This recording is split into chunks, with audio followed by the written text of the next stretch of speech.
को महिलाओं की भी भागीदारी याद आती है और ना ही इनको किसानों का कर्जा 10 दिन में माफ करने का याद आता है।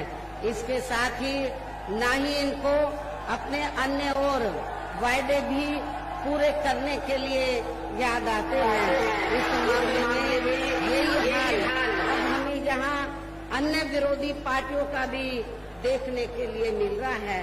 इतना ही नहीं बल्कि इस पार्टी के बाद खासकर यहाँ सपा व बीजेपी आदि की बनी सरकार में भी यूपी की जनता अधिकांश मामलों में काफी ज्यादा दुखी रही है। सपा की सरकार में तो ज्यादातर यहाँ गुंडों, बदमाशों, माफियाओं, अराजक तत्वों व सरेआम लूट खसोट करने एवं दंगे फसाद आदि कराने वालों का ही राज रहा है, जिसकी खास वजह से ही इस सरकार में हमेशा यहाँ तनाव की स्थिति बनी रही है। प्रदेश में विकास के कार्य भी ज्यादातर यहाँ एक विशेष क्षेत्र व एक विशेष समुदाय के लोगों तक ही सीमित होकर रह गए हैं। खासकर दलितों व अति पिछड़े वर्गों तथा इनके संतों, गुरुओं व महापुरुषों आदि के साथ तो हर स्तर पर अधिकांश समय इनका सोतेला रवैया ही देखने के लिए मिला है, जिसके अनेकों उदाहरण हैं। उनमें से कुछ का उल्लेख करना यहाँ मैं आपकी जानकारी के लिए जरूरी समझती हूँ, जो इस प्रकार से हैं। श्री अखिलेश यादव की सपा सरकार में प्रदेश में SC/ST का सरकारी ठेकों में आरक्षण खत्म कर दिया गया था, जिसकी व्यवस्था पहली बार BSP की सरकार में ही की गई थी।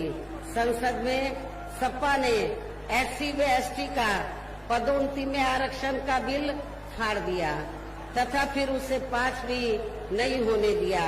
SC/ST के छात्रों का विदेश जाकर पढ़ाई करने की योजना खत्म कर दी। पंचशील नगर का नाम बदलकर हापुड़ कर दिया। संत रविदास नगर का भी नाम बदलकर इन्होंने भदोई कर दिया। भीम नगर का नाम बदलकर संभल कर दिया तथा ऐसे कई और जिलों के भी नाम सपा सरकार ने अपनी जातिवादी मानसिकता के तहत चलकर बदल दिए। छत्रपति शाहू जी महाराज मेडिकल कॉलेज का नाम बदलकर किंग जॉर्ज मेडिकल कॉलेज कर दिया। मान्यवर श्री कांशीराम जी कृषि विश्वविद्यालय बादा का नाम बदल दिया गया। मान्य कोर्ट के निर्णय के आड़ में अनुसूचित जाति व जनजाति के कर्मचारियों का गलत तरीके से डिमोशन कर दिया गया। अनुसूचित जाति व जनजाति के छात्रों का शून्य शुल्क पर प्रवेश समाप्त कर दिया। अनुसूचित जाति व जनजाति के छात्रों की शुल्क प्रतिपूर्ति पर 60% की बाध्यता लगाकर उनकी छात्रवृत्ति को रोकने का काम किया गया। मान्यवर श्री कांशीराम जी अरबी फारसी विश्वविद्यालय का नाम भी बदल दिया गया। लखनऊ के गोमती नगर में डॉक्टर भीमराव अंबेडकर पार्क जो BSP की सरकार में बनाया गया था, उसका नाम बदलकर जनेश्वर मिश्र पार्क कर दिया गया। सरकारी भूमि आवंटन में SC/ST को मिलने वाली प्राथमिकता को खत्म कर दिया गया।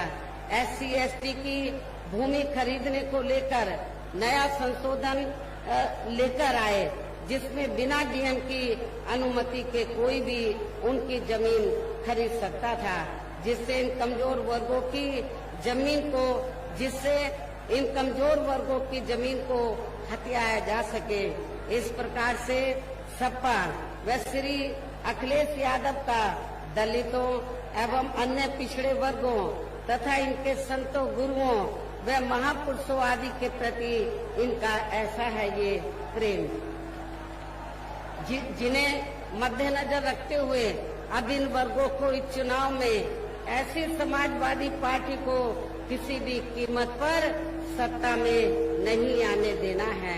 इतना ही नहीं बल्कि मैं तो इन मामलों को लेकर ये भी सोच रही थी कि सपा सरकार के हटने के बाद शायद बीजेपी की सरकार सपा के इन फैसलों को जरूर बदल देगी, लेकिन ऐसा नहीं किया गया, जिससे सपा की तरह बीजेपी सरकार की भी दलितों एवं अन्य पिछड़े वर्गों तथा इनके संतों, गुरुओं व महापुरुषों आदि के प्रति इनकी भी जातिवादी मानसिकता साफ झलकती है। इसलिए इस चुनाव में सपा के साथ साथ बीजेपी को भी हमें सत्ता में लाने से, सत्ता में आने से जरूर रोकना होगा। इसी प्रकार भारतीय जनता पार्टी सरकार की भी नीतियां व कार्यशैली अधिकांश यहाँ जातिवादी, पूंजीवादी एवं आरएसएस के संकीर्ण एजेंडे को ही लागू करने पर टिकी रही हैं, जिससे प्रभावित एवं शिकार हुए लोगों का इस सरकार में सही से विकास व उत्थान आदि नहीं हो सका है। साथ ही इनका हर स्तर पर काफी ज्यादा शोषण व उत्पीड़न आदि भी किया गया है। धर्म के नाम पर हमेशा नफरत आदि का वातावरण बना रहा है। प्रदेश में अपराध भी काफी ज्यादा बढ़े हैं, खासकर दलित, अकलियत व महिलाएं आदि भी इस सरकार में कतई भी सुरक्षित नहीं रही हैं, लेकिन मीडिया में इनके सही आंकड़ों को अधिकांश दबा दिया जाता है। इसके अलावा प्रदेश में गरीबों, मजदूरों, बेरोजगारों व अन्य निरीह लोगों के साथ साथ दलितों, आदिवासियों, अन्य पिछड़े वर्गों, मुस्लिम व अन्य धार्मिक अल्पसंख्यक समाज के लोगों के हित व कल्याण के लिए वर्षों से जो भी यहाँ सरकारी योजनाएं चल रही थी, तो उनका भी इन्हें वर्तमान भाजपा सरकार में सही से लाभ नहीं मिल पा रहा है। साथ ही दलितों व पिछड़ों को भी अब आरक्षण का पूरा लाभ नहीं मिल पा रहा है, क्योंकि इन्होंने बड़े बड़े सरकारी कार्य ज्यादातर प्राइवेट सेक्टर के जरिए ही कराए हैं, जिसमें इन वर्गों के लिए आरक्षण की कोई भी व्यवस्था नहीं है। सरकारी नौकरियों में भी इनका आरक्षण का कोटा पूरा नहीं किया गया है। मुस्लिम व अन्य धार्मिक अल्पसंख्यक समाज के लोगों के साथ तो बीजेपी की सरकार में अधिकांश यहाँ पक्षपात वाला रवैया ही अपनाया गया है। विशेषकर मुस्लिम समाज तो इस सरकार में सबसे ज्यादा दुखी रहा है। इतना ही नहीं, बल्कि इस बार बीजेपी की सरकार में अपर कास्ट समाज में से प्रबुद्ध वर्ग भी और प्रबुद्ध वर्ग में से खासकर ब्राह्मण समाज भी हर मामले में अपने आप को काफी ज्यादा उपेक्षित महसूस करता रहा है। इसके अलावा इनके गलत आर्थिक नीतियों के कारण यहाँ गरीबी, बेरोजगारी व महंगाई आदि भी काफी ज्यादा बढ़ी है। खासकर चुनाव घोषित होने से पहले तो डीजल, पेट्रोल व रसोई गैस आदि की आए दिन बड़ी कीमतों ने भी जनता की काफी ज्यादा मुश्किलें बढ़ाई हैं, और ऐसा लगता है कि चुनाव खत्म होने के बाद पुनः इनकी कीमतें बढ़ा दी जाएंगी।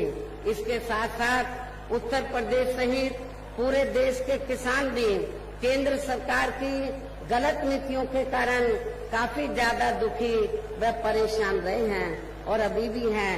साथ ही प्रदेश में बेरोजगार लोगों को रोजगार नहीं मिलने के कारण ही ज्यादातर उनको इस सरकार में भी पलायन करना पड़ा है।